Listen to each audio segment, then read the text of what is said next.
So to make those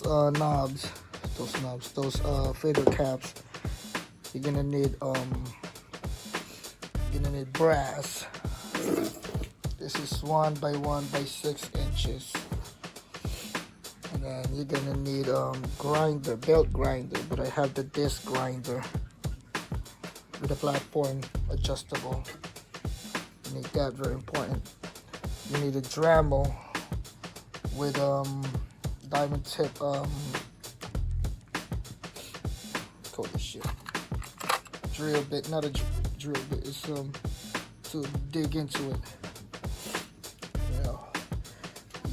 You need a grinder to cut the square off of this.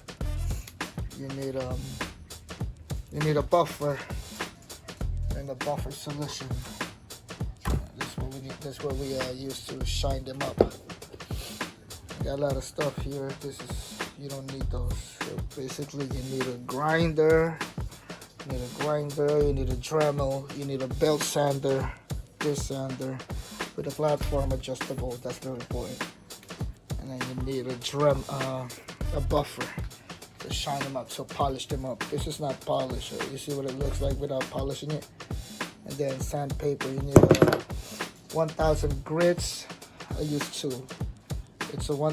First I use 800 grits and then 1,000 grits, and then buff it out, and then it's gonna come out shiny like mirror.